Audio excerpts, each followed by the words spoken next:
आज हम आप लोगों को विशिष्ट प्रतिरोध अथवा स्पेसिफिक रेजिस्टेंस के बारे में बताएंगे। तो पूरी जानकारी के लिए मेरा पूरा वीडियो देखिए। चलिए शुरू करते हैं। तो पहले इसकी परिभाषा जान लेते हैं।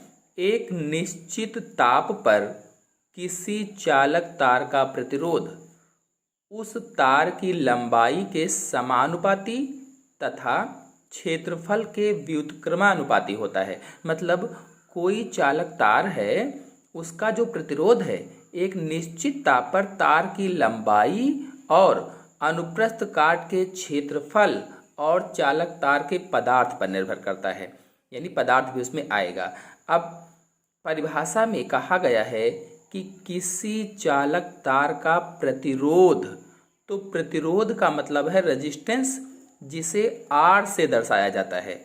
फिर आगे उस चालक तार की लंबाई, और लंबाई को L से हम लोग प्रदर्शित करते हैं, L के समानुपाती होता है। मतलब किसी चालक तार का प्रतिरोध R उस चालक तार की लंबाई L के समानुपाती होता है, अथवा कहें तो अनुक्रमानुपाती होता है। समानुपाती को अनुक्रमानुपाती भी कहा जाता है।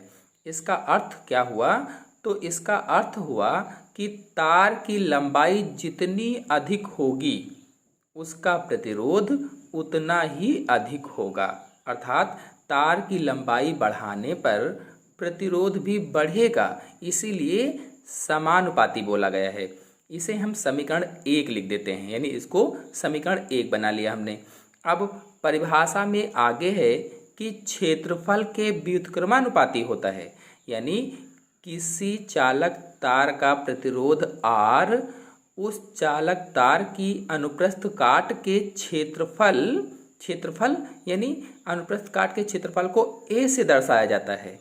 तो क्षेत्रफल A के व्युत्क्रमानुपाती होता है। व्युत्क्रमानुपाती है, इसलिए R समानुपाती 1/A, 1 बटे में कर देंगे तो व्युत्क्रमानुपाती हो जाएगा। फिर इसका अर्थ क्या हुआ? तो व्युत्क्रमानुपाती का अर्थ है कि तार जितना मोटा होगा उसका प्रतिरोध उतना ही कम होगा। अर्थात हम तार की मोटाई जितना ज़्यादा बढ़ाते जाएंगे तो उसका जो प्रतिरोध है, जो रेजिस्टेंस है, वो भी कम होता जाएगा। इसीलिए बताया गया है कि चालक तार का प्रतिरोध तार की लंबाई के अनुप्रस्थ काट के क्षेत्रफल के व्युत्क्रमानुपाती होता है। और इस समीकरण को हम 2 लिख लेते हैं, यानी इसे समीकरण 2 मान लेते हैं। अब यदि इन दोनों समीकरणों 1 और 2 को आपस में मिला दिया जाए तो समीकरण 1 और 2 को मिलाने पर R समानुपाती L/A हो जाएगा। R समानुपाती L/A। अब इन दोनों को मिलाने पर यहाँ एक नियतांक आएगा। जब मिलाया गया है तो इस जगह पर एक नियतांक आएगा। तो नियतांक क्या होगा? रो।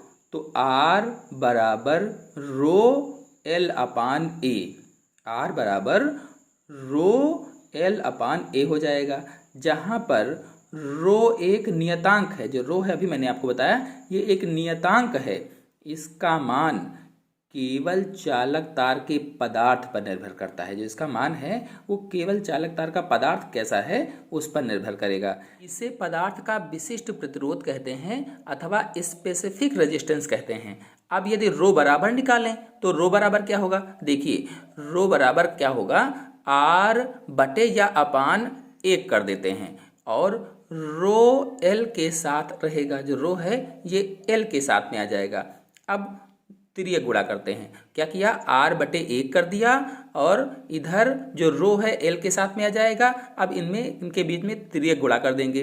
तिर्यक गुणा करने के बाद RA बराबर रो L आएगा। RA बराबर रो L, यानी R को A से गुणा किया तो RA हो गया, और इधर रो और L आएगा। अब रो बराबर निकालें तो रो बराबर RA बटे L आएगा। रो बराबर RA बटे L। इससे समीकरण 3 मान लेते हैं। इसको क्या मानते हैं? समीकरण 3 है। अब यदि विशिष्ट प्रतिरोध का मात्रक निकालना है तो देखिए, विशिष्ट प्रतिरोध का मात्रक कैसे निकाला जाएगा? तो विशिष्ट प्रतिरोध बराबर विशिष्ट प्रतिरोध बराबर आर का मात्रक, चूंकि आर है तो यहाँ पर आर का मात्रक गुणे ए का मात्रक, आर का मात्रक इंटू ए का मात्रक बटे अपान क्या होगा एल का मात्रक। अब आर है रेजिस्टेंस या प्रतिरोध, तो इसका मात्रक होगा ओम, और ए तार की अनुप्रस्थ काट का क्षेत्रफल है, तार की अनुप्रस्थ काट का क्षेत्रफल है ए, जिसका मात्रक होता है मीटर स्क्वायर, तो इसकी जगह पर रख देंगे मीटर स्क्वायर, और बटे में अपान में एल लंबाई है, तो लंबाई का मात्रक होता है मीटर। अब देखिए ये क्या बना, ओम गुणे मीटर स्क्वायर बटे मीटर। अब ऊपर देखिए मीटर स्क्वायर और नीचे है मीटर, तो 1 मीटर कट जाएगा, काटने पर ऊपर 1 मीटर बचेगा, इस तरह से आएगा ओम मीटर। अर्थ क्या हुआ कि विशिष्ट प्रतिरोध का मात्रक बराबर, मात्रक क्या निकला इससे, विशिष्ट प्रतिरोध का मात्रक बराबर ओम मीटर होगा। तो विशिष्ट प्रतिरोध को विशिष्ट प्रतिरोधकता भी कहा जाता है, जो विशिष्ट प्रतिरोध है इसे विशिष्ट प्रतिरोधकता भी कहते हैं।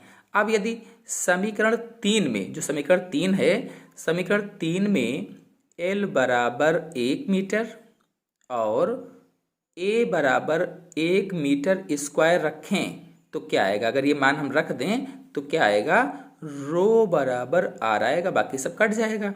तो रो बराबर आर का क्या मतलब हुआ, किसी पदार्थ का विशिष्ट प्रतिरोध उस पदार्थ के 1 मीटर लंबे और 1 मीटर स्क्वायर अनुप्रस्थ काट के क्षेत्रफल वाले तार के प्रतिरोध के बराबर होता है।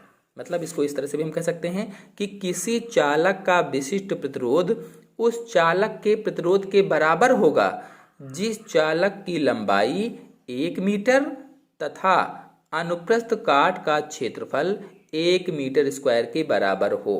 तो विशिष्ट प्रतिरोध का एसआई मात्रक क्या हुआ, ओम मीटर। आप लोगों को बताते चलें कि कुछ ऐसी धातुएं हैं जिनका विशिष्ट प्रतिरोध अथवा प्रतिरोधकता अधिक होता है, इसीलिए ये मिश्र धातुएं उच्च ताप पर भी नहीं जलती हैं, नहीं पिघलती हैं, उनका दहन नहीं होता है। इसीलिए इनका उपयोग बिजली वाले प्रेस, जो प्रेस होते हैं, इस्त्री होता है, टोस्टर में किया जाता है। ऐसे ही विद्युत बल्बों में जो तंतु होता है, जो तार जलता है, वो भी टंगस्टन का बनाया जाता है, क्योंकि टंगस्टन का भी जो प्रतिरोध होता है वो विशिष्ट होता है, यानी इसकी प्रतिरोधकता अधिक होती है और इसीलिए इसका दहन नहीं होता है। अब आप लोग जान गए होंगे कि विद्युत बल्ब में इतना उच्च ताप होते हुए भी जो टंगस्टन धातु होती है वो क्यों नहीं पिघलती है। तो इसी तरह से विद्युत की कई सारी चीजें कई धातुओं की बनाई जाती हैं जो जिनका विशिष्ट प्रतिरोध अधिक होता है और वो नहीं पिघलती हैं।